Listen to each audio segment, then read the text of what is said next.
نزیکی 7 ساڵایەتی مایۆنیتات یا سەربنەتەوێنیەک بووی و لە عێراق و هەرێما کوردستانی کار دەکەن ji بۆ بەڵگەکردنا تاوانên داعشیên li dijî êzidiyan û xelkê navçeyên cudayên Iraqê encam day vekirina gorên bi kom her wiha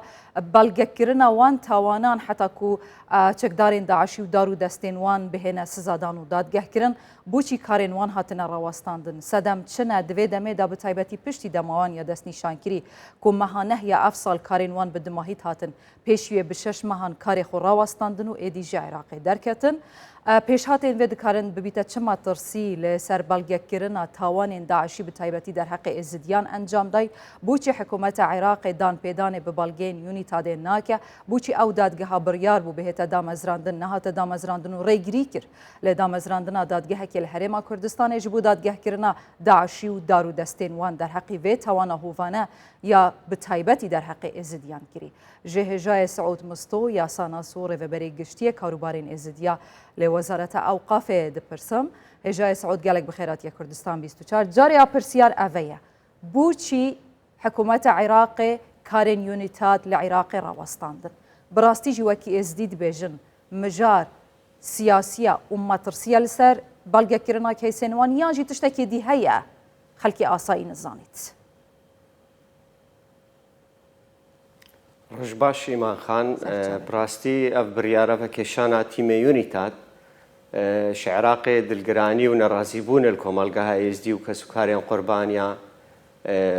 دیار بووە و حقیقەتش نەترازینە چەنگو ئەوێ ئەف بڕیارە یان ئەف دەوڵەتی 23 هەفتی و نەحک و ئەف یونیتات جێ دروست بووی هیوایە کە باشک و کۆمەلگەهای ئێزدی بۆ کۆمەلگەهای ئێزدی دروست کرد بوو و ئەف کارەوێ سەرەکی دەرئەنجامێت باش هەبن بۆ مەسەلا مەسائلە و عەدالە و دەرئەنجامێ ئاشتەوایە کۆمەڵایەتی بدەن کارێ سەرەکیەوێ ڕاکردنا گۆڕێ کۆم بوو لێگەڕیان و خڕڤەکردن و پاراستنەوەوان بەڵگێن تاوانێن داعش کردی سەر کۆمەلگای ئێزدی و پێکهاتێندیەن عێراقێ و کارێوێ سەرەکیش بلیڤان هەردووکێتمە ئیشارەت پێدای ئەو بوو هاریکاریە دەستەڵاتە دادوەری بکەتن والگۆر بێزانین و دیفچۆن ئەمە و دیدنێتمە لەگەل فەریقا یونیتات ڕاستە هەندێک پسستی پرێڤەچۆک و ئەوە کارێ نێو دەوڵەتی هەموو پسستی پرێڤەچت دیدنامە لێ ئەو گۆر پیڤەرێ نێو دەوڵەتی ینی خەمساری نەکردی ئەوەکی ئەو ژێت بێژن بەرهەندێشە کارێوان داوی نەهاتیە هێژای سەعود بۆچی حکوومەتە عێراقی دبێژیتن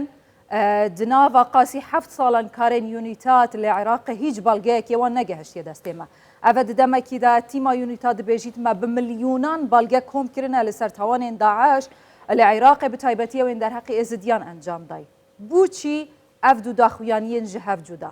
Bi rastî jî mesele siyasî ye? طبعا بوچی ئیمان خانم پێشوەخت شکت بڕیارە یا ئەنجومانی ئاسایشە یا نەتەوێنێ گرتیدا وەختێ هاتی یعنی دوێ بڕیارێدا و دەرئەنجامێ وێنی یونیتات دروست بووی حکوومەتە عێراقی و کەسانێکی هەری بەسیط بزانێتن و دوێ بڕیارێداوە هاتی و ئەوان بەڵگا دێپارێستن ڕادستی حکوومەتە عێراقی ناکەتن هەتا کارەیە داوی دێتن وەلگۆر پێڤەرێ نێودەوڵەتی ئەگەر عێراق کار ناکەتن حتمما وان بەڵگا ڕادستی وان ناکەتن و ئەوە پێشوەخت حکوومەتە عێراقی زانی و ڕازی بووە سەرێ چەندێ بەرهەندێشک نەپێگیریکردنا عێراقی حتمما مەرەمێن سیاسی وێن پێ هەین لاوازیا یا دەستەڵاتە دادوەریە لاوازیا دەستەڵاتە یا جێبەجێکەرە و بەترش جیەکی بریاردانێت حکوومەتە عێراقی داوا هەیە ئەگەر وسا هێژای سەعود دیتنامەوە کۆمەلگای ئێزدی ئەم چێن بێژین نێزیکی 7 ساڵە کاری یونیتات دەرهەقی کەیسی ئێزیدیان بەڵگەکردنا تاوانێن داعش دەرهەقی وان vekirina gorên bi kom hemî vala derbas bû û zarbî sifir bû êdî Unîtat hiç belgeyekê nadete dest hikûmeta Iraqê eger hat û nedet çi rêkarek heye hemberî vê pênga ve bigirine ber weke civaka êzidî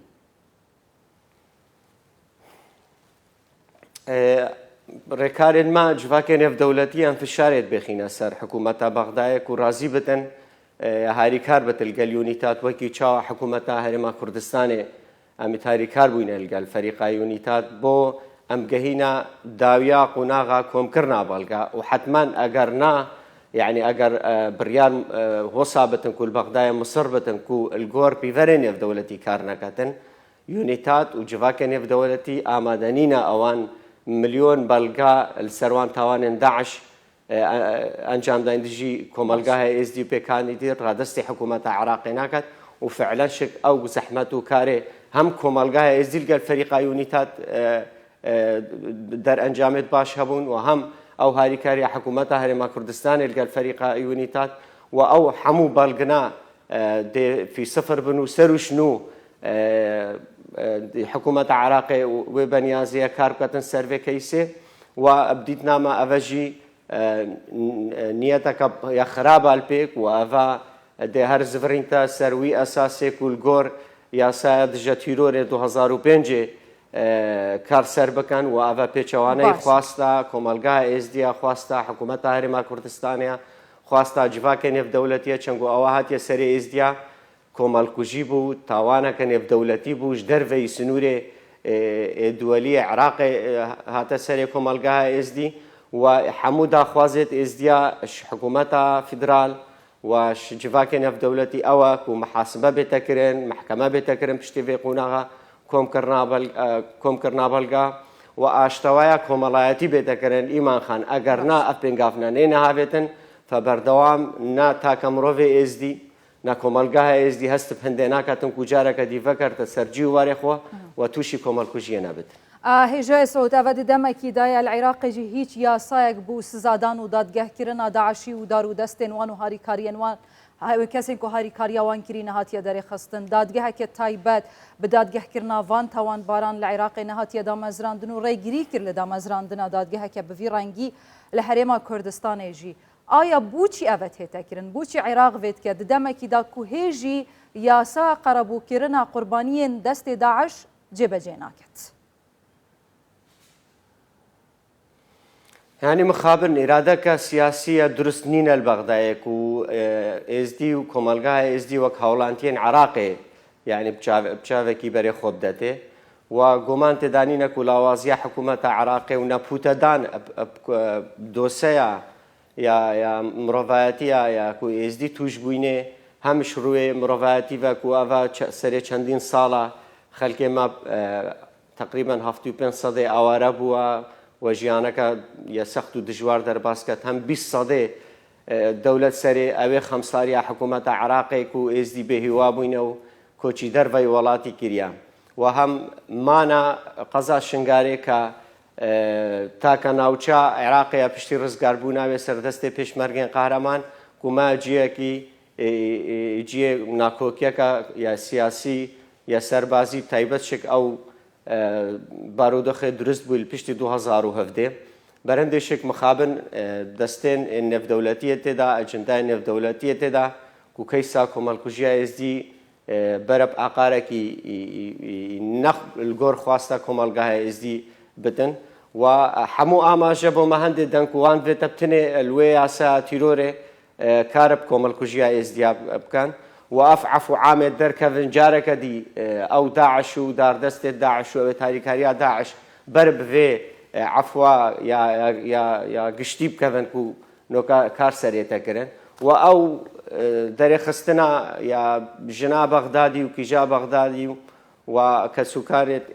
خلكي ما داعش أماجيا خلكي داعش نخلكي ما داعش أماجيا بهندكو أفا وان في تجارك دي أفان كمبا هولي بزفري نبي ومفادار بن شوي تاكا ياسايا تايبت مندياكم الكوجيا ازديافل الحكومة العراقية داري خستي البرلمان العراقي بسند كريكو كاربي بكان كوي تايبت منديا كوم الكوجيا ازدي جبي ندري وبنيازن اويش بقورن هم تايتلوي هم او ديروكا سي هش 2014 كو او روجابو كو ازدي توشي كوم الكوجيا بمكينة دهيشش داكو أبن خزان داعش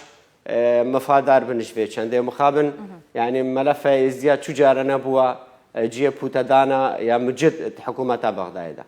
هجا سعود مستويا ساناس و ريفبري گشتيه كاروبارين ازديان جو وزارة اوقاف گلک سپاس